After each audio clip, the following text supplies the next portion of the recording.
प्यारे बच्चों, अस्सलामु अलैकुम रहमतुल्लाहि व बरकातहू।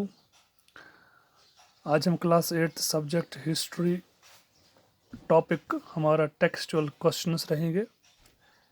ये आखिरी कुछ क्वेश्चंस हैं इस यूनिट के, रूलिंग द कंट्री साइड के। इनको हम मुकम्मल करेंगे आज इस क्लास के अंदर। आज का पहला क्वेश्चन और लेसन का चौथा question. How was the Mahalwari system different from the permanent settlement? जो महलवरी सिस्टम था वो परमानेंट सेटलमेंट से कैसे मुख्तलिफ था, ये हमारा क्वेश्चन है।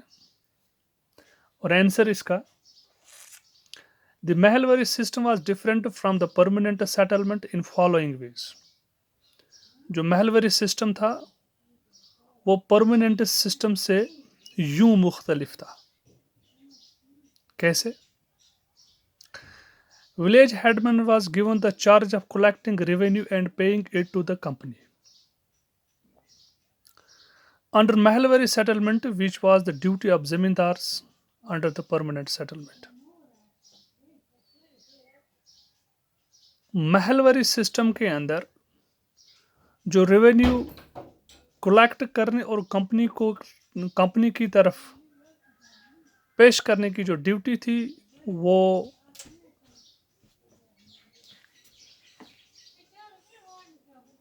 विलेज हेडमैन को दी गई। और आपको मालूम है यही ड्यूटी परमानेंट सेटलमेंट में जमींदार को थी। तो एक फर्क। दूसरा फर्क, under the Mahalwari system the revenue demand was to be revised periodically, which was fixed under permanent settlement.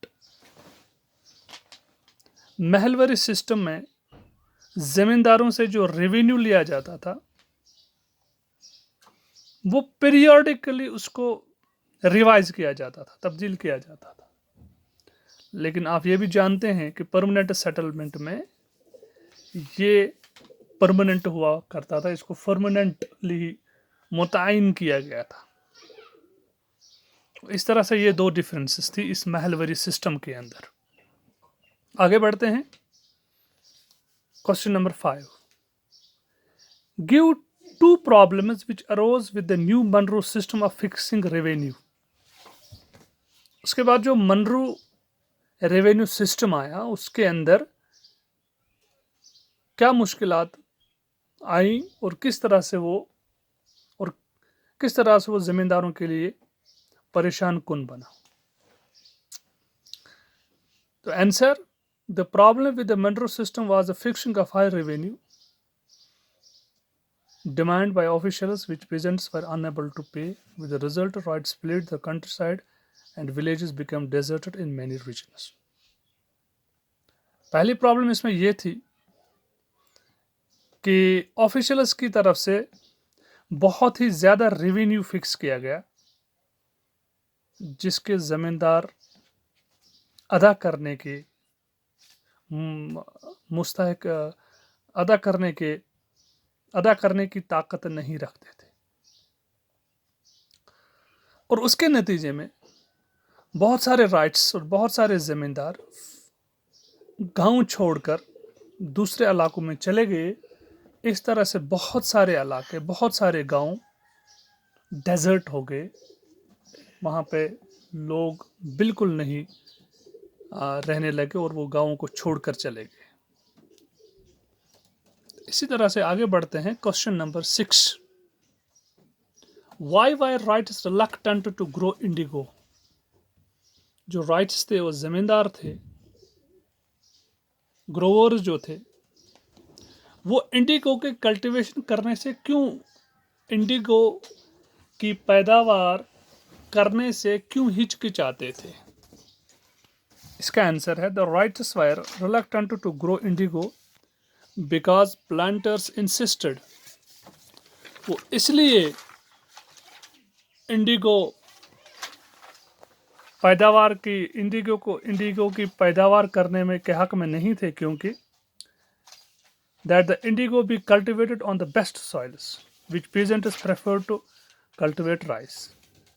जो प्लांटर्स थे वो ज़मींदारों से ये तकाजा करते थे कि वो उन्हीं ज़मीनों पर इंडिगो की पैदावार करें जो फर्टाइल और सबसे अच्छी ज़मीन हो।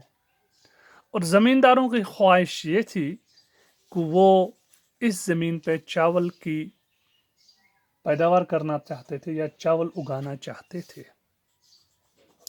दूसरी बात, the price they got from for the Indigo they produced was very low. जो रकम इंडिगो उगाने के बाद ज़मींदारों को मिलती थी वो बहुत कम थी। उससे कहीं गुना ज़्यादा जो प्लांटर्स थे वो इस इंडिगो से कमाते थे। इस तरह से ज़मींदार इस चीज़ से भी नाखुश थे। तीसरी बात, and the never ending cycle of loans. जो सबसे ज़्यादा बुरी और परेशान कुन चीज़ ज़मींदारों के लिए थी वो ये थी कि जो उनको लोन एडवांस में दिया जाता था वो सालों साल तक ख़त्म नहीं होता था, वो नस्ल दर नस्ल चलता था। इस तरह से ये लोन, ये कर्जे उनके लिए बहुत बड़ी बोझ बनती जा रही थी।